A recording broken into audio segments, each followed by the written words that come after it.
Recibe un caluroso saludo.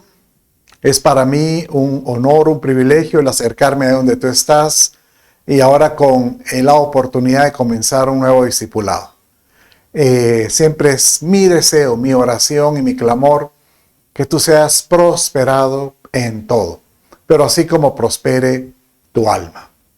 Hoy estamos iniciando una nueva serie a la cual le he titulado Edad Espiritual.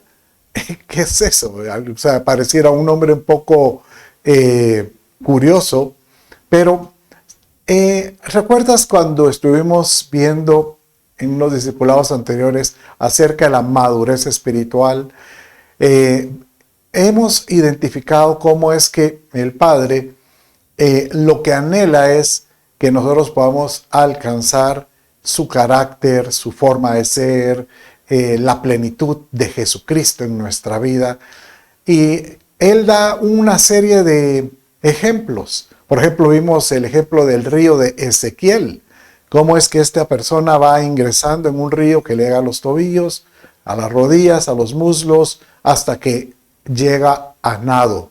Y eso es también figura de un crecimiento espiritual. De ahí hemos hablado acerca de, por ejemplo, una semilla. ¿Cómo es que una semilla pues sube con un tallo y posteriormente da hojas hasta poder dar fruto? Bueno, de la misma manera, la Escritura relata o el Señor nos hace mención que la vida del creyente gira alrededor de que nosotros podamos crecer espiritualmente. Y nos compara desde prácticamente cuando uno conoce a Jesús como un infante, un bebé. Y de ahí hay un desarrollo hasta obtener pues cierta madurez. Pero, ¿qué es lo que vamos a estar viendo hoy? Las diferentes etapas que hablan acerca de esta madurez. Y etapas que hablan desde un niño hasta hasta llegar a una persona adulta, ¿verdad? Bueno, entonces, ¿dónde vemos esto del crecimiento? ¿Por qué es tan importante? Bueno, dice en Efesios capítulo 4, verso 13, y dice así: hasta que todos lleguemos a la unidad de la fe y del conocimiento pleno del Hijo de Dios, a la condición de un hombre maduro. Aquí ya viene que hay un desarrollo, hay un camino hacia una madurez, a la medida de la estatura de la plenitud de Cristo. Y aquí habla ya de una llenura, o sea que algo que para llegar a ser pleno, pues va a ir desarrollándose.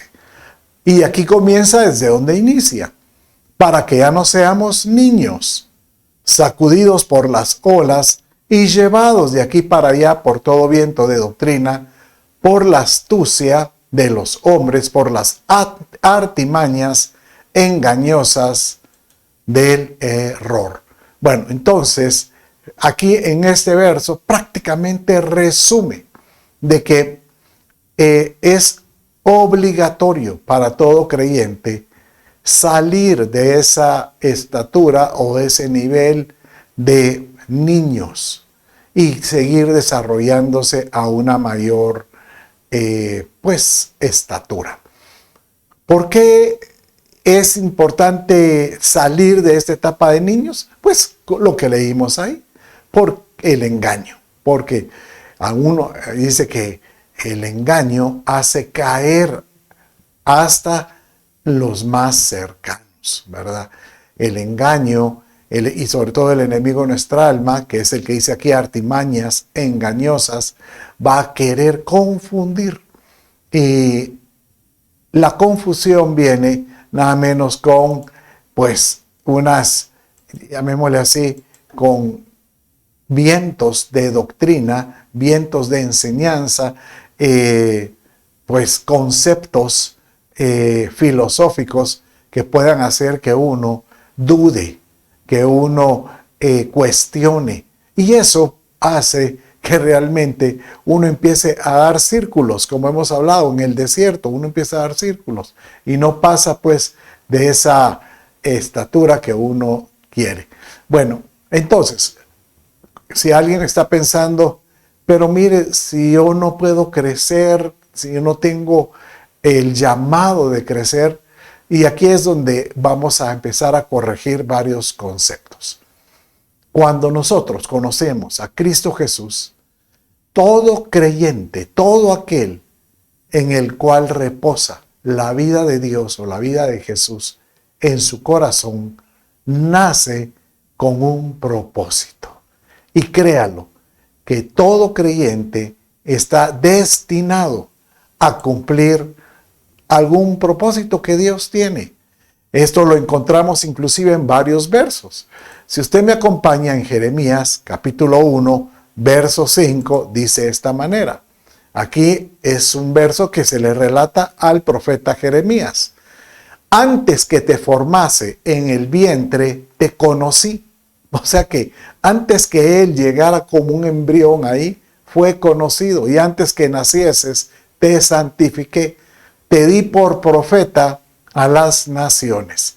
Y aquí hallamos de que definitivamente en la omnipresencia del Padre es inmenso la plenitud de Él en encontrar que toda persona que le conozca le puede ser útil. El ejemplo aquí, Jeremías. Y aquí el problema es que muchos empezamos a calificarnos porque decimos, sí, pero Jeremías era Jeremías, ni modo, era un profeta. Pero oye lo que te estoy diciendo. La escritura es útil para redarguir y enseñarnos y dirigirnos y corregirnos, dice la escritura. Y la misma tiene todos los versos que atravesaron o las experiencias que atravesaron los antiguos, son como un ejemplo, un modelo para nosotros de los tiempos futuros y sobre todo a los últimos tiempos o venideros como los que estamos viviendo. Así como lo decía Jeremías, también Pablo lo escribió en Efesios 2:10 de esta manera. Porque somos hechura suya, creados en Cristo Jesús para hacer buenas obras. Oye lo que te digo, tú fuiste creado para hacer buenas obras. Esas obras, dice ahí, las cuales Dios preparó de antemano para que anduviéramos en ellas. O sea que nuestra vida no salió como aquella que lo tiraron al aire a ver dónde cae, no. El anhelo del Padre es que nosotros cumplamos el propósito por el cual nosotros le conocimos. Y créalo, no estoy hablando de que tú tengas que estar ahora trabajando en la iglesia o que tengas que ser ahora un santurrón y vestirte de blanco. No, es un concepto de vida. Tu estilo de vida ahora en tu trabajo, en tu familia, en todo lo que hagas, tiene un propósito, tiene sentido, tiene un llamado. Y esto es parte de lo que vamos a estar aprendiendo con relación a este desarrollo o este crecimiento que estamos viendo. Tú me oíste decir hace un rato que si Dios nos dio un propósito, es un propósito para con Él, un propósito para el cual tú puedas decir en su oportunidad, Señor, te quiero ser útil. Y esto es lo que Isaías quiso decir en 49:5. Y ahora dice el Señor, el que me formó, imagínate qué lindo que el Señor nos formó desde el seno materno para ser su siervo. Y eso es el concepto que, como lo entendió Isaías, yo fui formado por Dios para poderle ser útil, para hacer que Jacob vuelva a él y que Israel se reúna con él, porque honrado soy a los ojos del Señor y mi Dios ha sido mi fortaleza. Entonces, cuando Él dice que nosotros deberíamos sentirnos honrados. Eso es como cuando yo recuerdo pues en lo secular, cuando he trabajado en diferentes empresas, pero tengo el recuerdo cuando me llaman para participar en diferentes comités, ¿verdad? Comités de diferentes tópicos. Y uno se siente, ¿sabe? Muy honrado, porque uno dice, ¿qué han visto en mí? Seguramente vieron algo que yo puedo aportar. Entonces, nosotros debemos de sentirnos honrados de saber que Dios pensó en nosotros para que le pudiéramos ser útiles. ¿Pero qué? Para poderle servir en algo. Servir no es que te vayas a meter a entrar en una iglesia, no. Servir es que tú puedas serle útil al Señor en lo que sea, ¿verdad?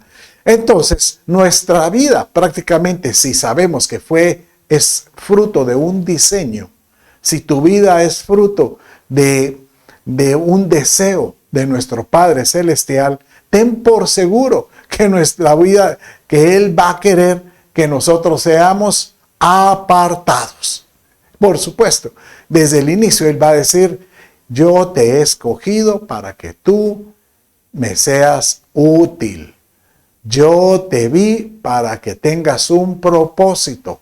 Entonces, para que puedas cumplir ese propósito, pues yo tengo que apartarte. ¿Sabes cómo dice también Efesios capítulo 1? Dice que lo que Dios inicia, Él lo perfeccionará. Llegar a la perfección. Entonces, si Él nos ha escogido, nos ha seleccionado, nos ha diseñado y ahorita pues nos aparta, es porque Él quiere perfeccionar el propósito por el cual nacimos.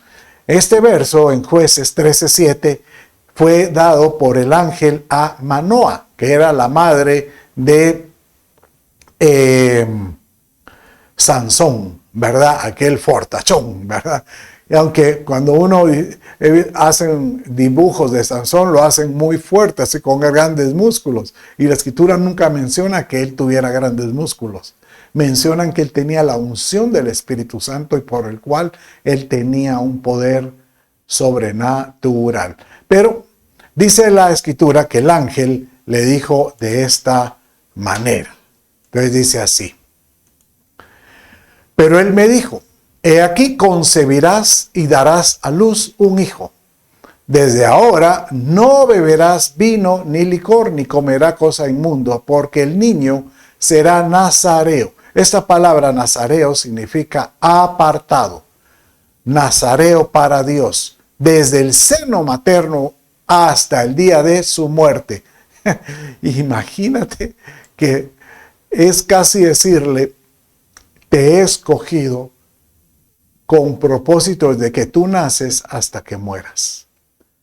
Y debería ser un privilegio para todo creyente saber que no viene aquí a la tierra a participar de una religión. No viene aquí a la tierra a ser eco de palabras filosóficas. Yo creo en esto, yo creo en esto. No, nosotros fuimos concebidos con un propósito que seamos útiles para el Padre. Y que tú puedas decir, Señor, ¿cuál es ese propósito por el cual tú me apartaste? Déjame crecer espiritualmente para poder llegar a ese anhelo tuyo, porque es un anhelo del corazón del Padre. Y que le podamos decir, Señor, si tú has de perfeccionar mi vida para llegar a ese propósito, dime, muéstranos cómo debemos de alcanzar ese, pues, llamémosle llamamiento, porque realmente es un llamamiento. Pero eso es algo conceptual.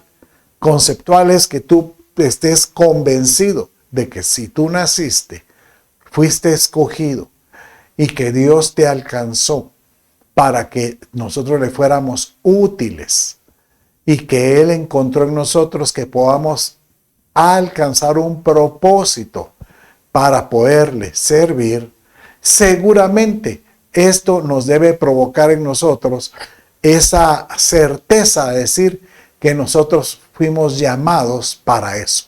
O sea que al nacer Dios nos va a llamar un día, nos va a decir: Chito, ya es tiempo que te levantes para que alcances mi propósito, el diseño. Bueno, esto es lo que decía Pablo en Gálatas 1:15. Dice de esta manera: pero cuando Dios me apartó desde el vientre de mi madre y me llamó por su gracia, tuvo a bien, y ahí pues empieza él a describir algunas características de su llamado. Pero mire, qué lindo el saber que uno llega a la conciencia. O sea, de estar consciente de decir: Señor, si tú me vas a llamar para algo, aquí estoy. Por tu gracia, hazlo. Aquí estoy, Señor. Isaías 49:31, este profeta que también hace mención acerca de su llamado, pero dice este verso muy parecido al anterior: escuchadme, islas, y atended, pueblos lejanos. El Señor me llamó desde el seno materno, desde las entrañas de mi madre mencionó mi nombre. Aleluya. ¿Sabes? Esto es o sea, yo, ¿cómo le podría llamar? Pero una situación de decirte, imagínate, muchos padres, aún está el bebé dentro de su matriz, de la madre, y aún no tienen el nombre. Y aquí dice que Dios llamó desde las entrañas, desde que se estaba formando el embrión. Él dijo: ahí está, y menciona el nombre. La pregunta es: ¿será que Dios tiene un nombre para nosotros? Pues a mí me parece que sí. Apocalipsis dice que Dios pondrá en nosotros un nombre nuevo. A lo mejor es el nombre con el que Él pensó que era el ideal para nuestro propósito. Posiblemente. O en algunos casos, posiblemente Él tal vez de alguna manera inspira a los padres a ponerle el nombre que Él quiera. Bueno, pero en este caso que leímos hace un rato, dice que Dios mencionaba en su posición celestial el nombre de Isaías para el propósito de su llamado.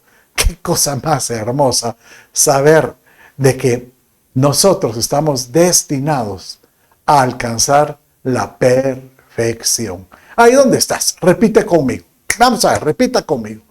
Yo estoy destinado a un propósito para ser perfeccionado y alcanzar los anhelos de mi Padre.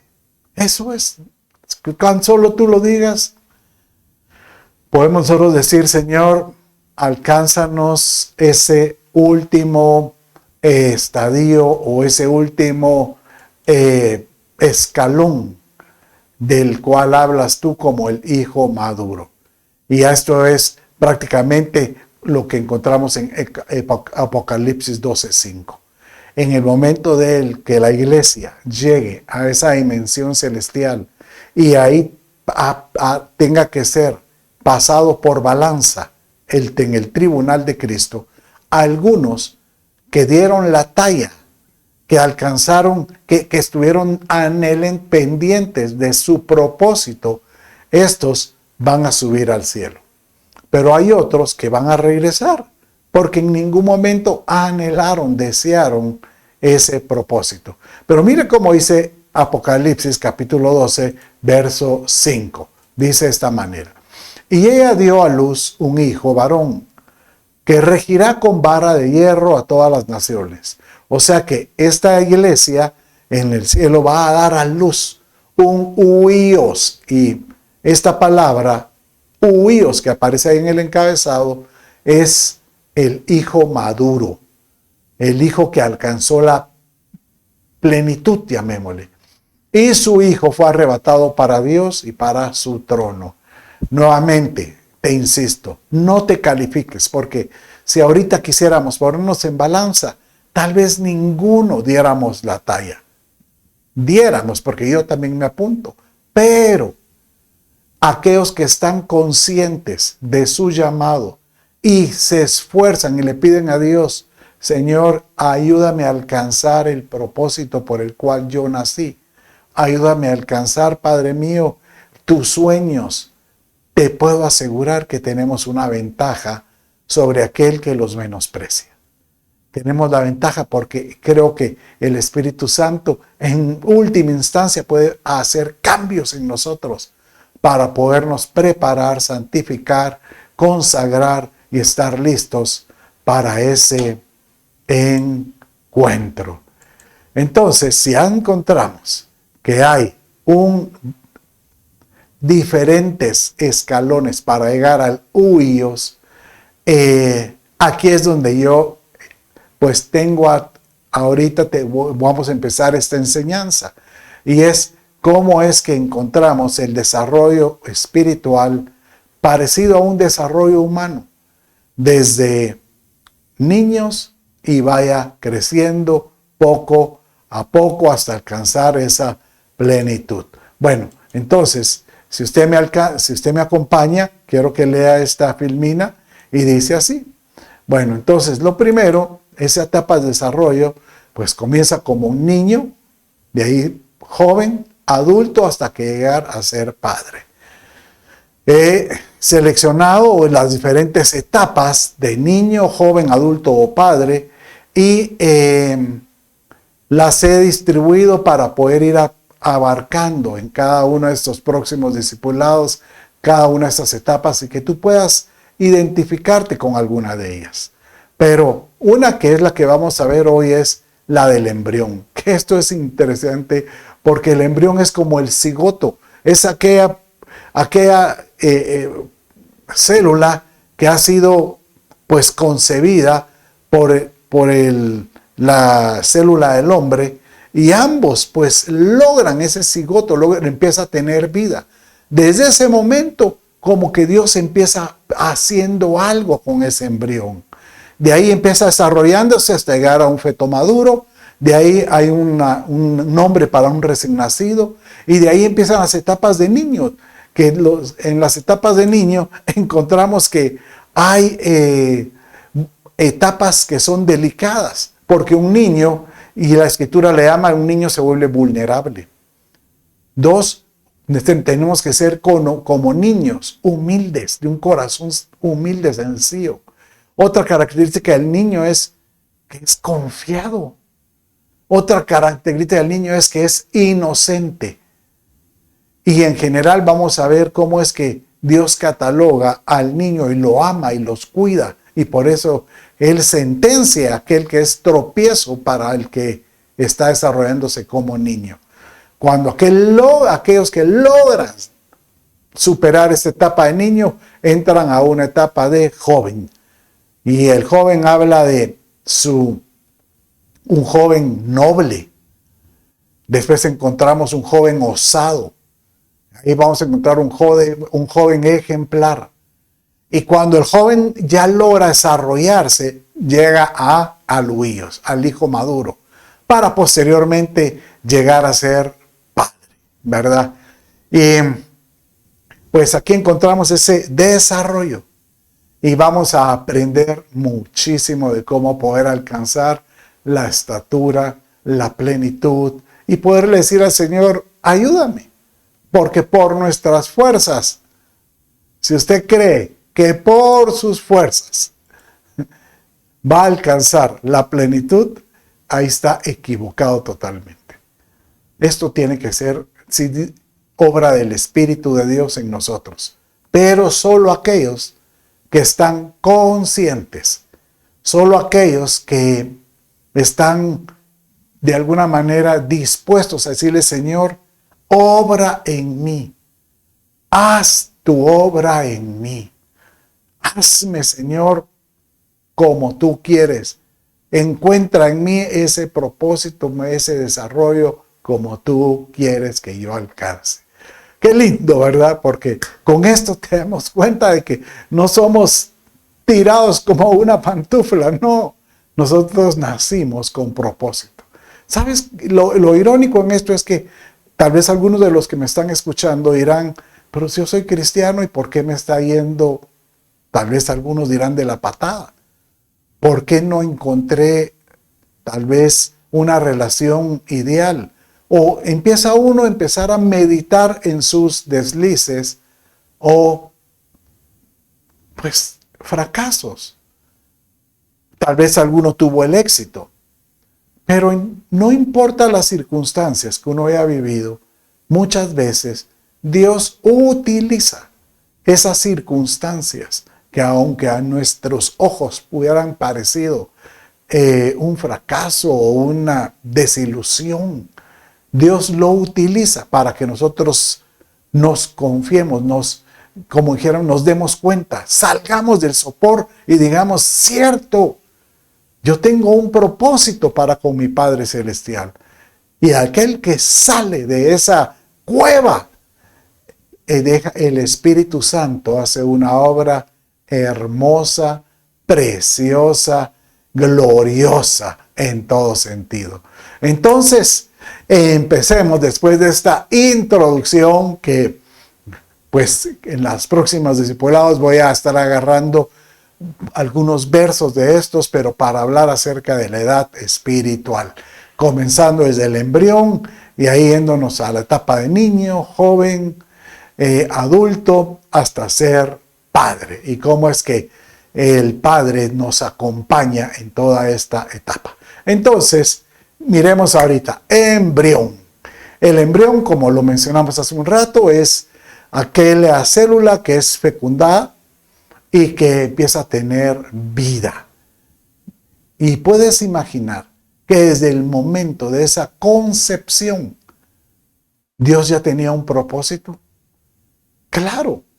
Mire cómo dice el Salmo 139, verso 15, y aquí está David hablando.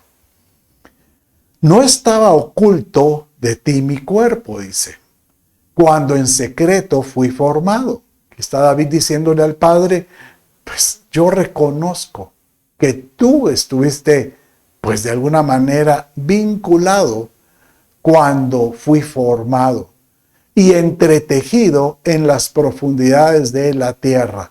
O sea, en otras palabras, que en alguna dimensión que no entendimos, empezamos a ser diseñados, tal como lo hablamos, vimos en Jeremías. Y dice en el verso 16 del Salmo 139, tus ojos vieron mi embrión, imagínate. Tus ojos vieron ese cigoto concebido. Y desde ese momento empieza a salir el propósito por el cual fue esa concepción. Como que en ese propósito sale, dice, y en tu libro se escribieron todos los días que me fueron dados, cuando no existía ni uno solo de ellos. En otras palabras, si vemos que el Señor nos diseñó de antemano para buenas obras, había un libro donde estaba escrito el propósito de esa concepción. O sea que ese embrión, ese cigoto, dice el Padre, yo tengo un anhelo, yo tengo un propósito para ese embrión, para ese cigoto. Y saquen los libros, porque aquí está el diseño por el cual Él me va a ser muy útil. Y es interesante que Dios nos hace mención en la Escritura acerca de registrar en libros. Bueno, para no ir tan lejos, la Biblia es un ejemplo de esto.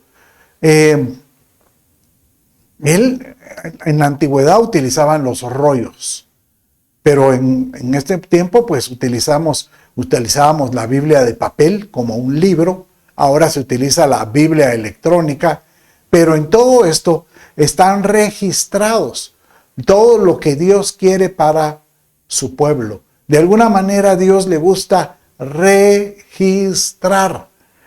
Y cuando Él dice que le gusta escribir incluso lo que el propósito por el cual nosotros tenemos, también le gusta registrar inclusive nuestras obras o las memorias de lo que hemos hecho en la vida.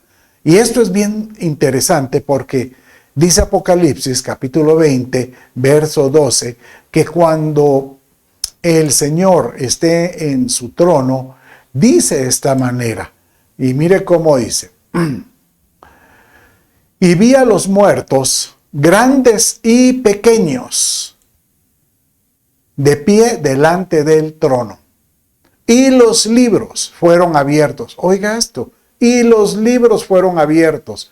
Y otro libro fue abierto, que es el libro de la vida. O sea que entre todos los libros hay uno que es el que menciona este verso, que es el de la vida. Y los muertos fueron juzgados por lo que estaba escrito en los libros según sus obras. Y dice después el verso que sigue, que el que no se halló escrito en este libro, pues fue tirado o fue echado, pues, a la perdición eterna, ¿verdad? Entonces, aquí primero encontramos que hay diferentes libros. ¿Sabe que hace como un par de años hice una serie, un discipulado que se llamó Los Libros del Señor? Si usted quiere aprender de ello, le recomiendo busque, ¿verdad? Y encuentre los libros del Señor de su servidor. Y ahí va a encontrar que realmente la Escritura hace mención de 17 tipos de libros. Por ejemplo, está el libro del Cordero de la vida. Está el libro de la vida.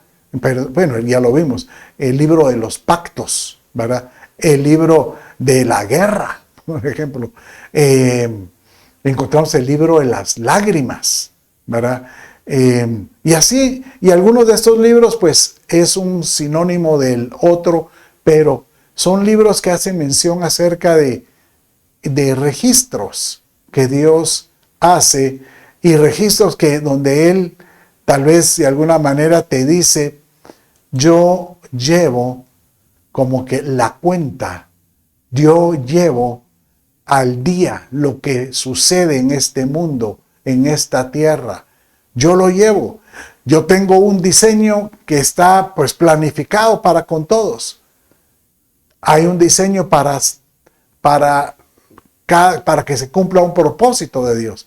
Pero si alguno se desvía de ese diseño, prácticamente encontramos el registro que Dios diseñó y hay un registro de realmente lo que uno obró.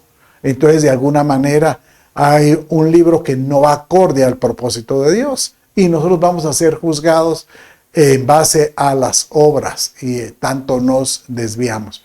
Y usted dirá ahorita, ¿y dónde aparece que Dios registra? Bueno, hay varias porciones. Por ejemplo, cuando Israel dice que estaba atravesando el desierto en pos de ir a Canaán, en esa travesía aparecieron enemigos. Y uno de estos, pues, que llegaron a tratar de estorbar la caminata de ellos, eran los amalecitas. Pero ellos hicieron algo muy indebido.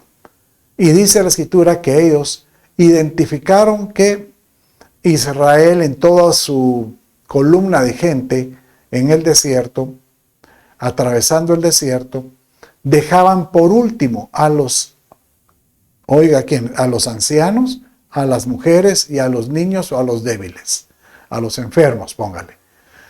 Entonces dijeron ellos: entrémosle por la retaguardia. Y efectivamente así fue como ellos trataron de golpear a Israel, y no fue sino que Dios interviene y Dios prácticamente le da la victoria a los israelitas milagrosamente. Pero esto molestó a nuestro Padre Celestial. Y por eso dice este verso, hablando del que porque Dios registra: y Josué deshizo a Amalek. Obviamente con ayuda de Dios, porque Dios extendió el sol inclusive. O sea, la luz del sol. y a su pueblo a filo de espada. Entonces dijo el Señor a Moisés, diga lo que dijo el Padre. Escribe esto en un libro para que sirva de memorial. Escribe para que esto quede registrado en el tiempo y les sirva a todos de testimonio. Igual le pasó a Juan el apóstol cuando él es tomado, llevado en el Apocalipsis. Y dice que cuando él vio, él fue llevado literal a los últimos tiempos. Él vio literalmente la tribulación, la gran tribulación. Y eso es lo que le llaman el día del Señor. Entonces dice Apocalipsis 1, 10 y 11 de esta manera. Estaba yo en el Espíritu y en el día del Señor, o sea, ese día que es en los últimos tiempos, y oí detrás de mí una gran voz como sonido de trompeta, que eres mi amado Jesucristo, que decía, escribe en un libro, escribe en un libro lo que ves y envíalo, y después menciona que lo enviara a las 7 iglesias. Entonces, por supuesto, ¿por qué el Padre hace de que registremos? Porque Él también registra. Por eso es que Él habla de los libros que se tienen que abrir y se tienen que presentar en todo momento. Bueno, pero entre todos estos libros, yo creo que hay 3 libros que son claves, que todo creyente no debiera de menospreciar o tener presente. Uno es el libro de la vida. Y con mucha honra decir, Señor, escríbeme en el libro de la vida. ¿Sabe por qué es que nosotros debemos de tener esa conciencia? Porque Apocalipsis, en una de las sentencias, en una de las iglesias, dice que aquel que no es vencedor será borrado del libro de la vida. O sea que es posible ser borrado. Entonces nosotros tenemos que decirle, Señor, que mi nombre esté firme en el libro de la vida. 2, Señor, ayúdame a entender, a conocer el libro de las obras. Que el libro de las obras es el libro que Él escribió desde antes que nosotros naciéramos con el propósito que Él tenía o Él tiene para cada creyente. Señor, ayúdame a entender cuál es el libro de las obras que tú quieres que yo haga en esta tierra. Ayúdame a entender el propósito por el cual yo nací. Ayúdame a entender que es un llamado el que tú me diste para que yo te pueda ser útil. Y esto pues nos lleva a otro libro, que es el tercero, que yo te digo que son 3 libros que por lo menos de los 17 mencionados, nosotros deberíamos de tener plena certeza de los mismos. Y este libro es el libro de las memorias. Este libro lo que hace es redacta, recoge, así como el libro, lo que pasó con Amalek, para la posteridad igual. Este recoge las memorias de cada creyente. ¿Dónde encontramos eso? Bueno, en Esther 6.1 dice que cuando el rey Asuero estaba pues descansando en una noche que no podía dormir, dice este verso 6.1, aquella noche el rey no podía dormir y dio orden que trajeran el libro de las memorias, las crónicas, que las leyeran delante del rey. Y ahí fue donde él encontró que Mardoqueo, que era prácticamente el padrastro, el padre adoptivo de Esther, la amada, le había salvado a la vida. Y él dijo, y este nunca se le recompensó. Entonces ahí fue donde, ¿se acuerda de esa historia? Donde él viene y llama a Amán y le dice, ¿qué harías tú por alguien que me ha sido muy útil y nunca recibió recompensa? Y Amán pensó que era para él y él empezó a decirle, pues hay que subirlo al caballo real y el mejor vasallo que tú tengas, que lo recorra por toda la ciudad con tu túnica, con tu anillo y con varias enseres y hablando, este fue el que salvó al rey, él pensando en él mismo. ¿Y qué si cuando el rey le dice, bueno, Amán, ahora tú eres el que vas a llevar a Mardoqueo jalándolo en el caballo? Se enardeció y ahí él quiso hacer un complot, que le salió también el tiro por la culata. Pero, nuevamente, el libro de las memorias habla acerca de lo que nosotros hemos hecho. Señor amado, que mis memorias sean acorde al libro de las obras. Y ayúdanos a alcanzarlas. Ayúdame a recuperar el tiempo. Y acuérdate, Señor, que yo he hecho el bien. Señor, acuérdate en tu libro que he querido ser íntegro en todo sentido. Así lo decía Isaías 38:3. Él decía, Señor, te ruego que te acuerdes ahora de cómo yo he andado delante de ti en verdad y con corazón íntegro. En otras palabras, Señor, escribe en tu libro que yo he andado delante de ti en verdad y en corazón íntegro. Y he hecho lo bueno ante sus ojos. Y esto lo dijo Ezequías cuando se le dijo que él iba a fallecer inmediatamente. Y él empieza a llorar. Y mire, la verdad que aquí es algo contradictorio porque el Señor le está advirtiendo, vas a morir, pero con el fin de decirle, qué mejor que vas a morir para estar conmigo. Pero él quería más vida en la tierra. Y él empezó a llorar amargamente y le dijo, acuérdate que yo he sido íntegro. Señor, que tú te acuerdes de nosotros y de lo que hemos hecho para ti.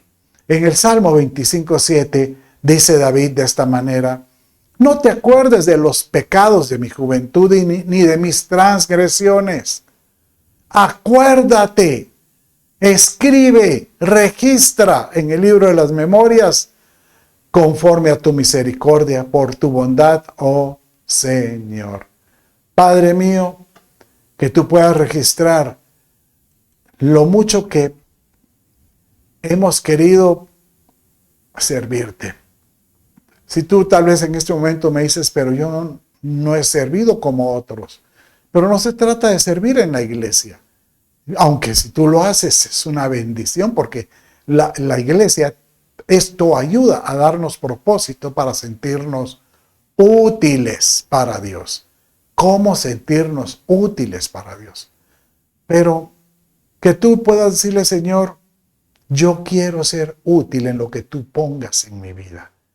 Y te puedo asegurar que si tú dispones con tus palabras, esa certeza de corazón, en breve no pasará el tiempo sin que de repente tú estés en algún lugar y de repente se atraviesa alguna persona que tenías tiempo de no ver y tú dices, pero qué curioso.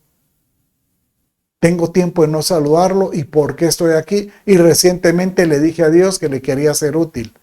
Entonces el Señor te dice, sí, ya te estoy mandando materia prima para que me seas útil, para que tú hables de lo que yo soy, para que tú puedas glorificar mi nombre con lo que yo soy.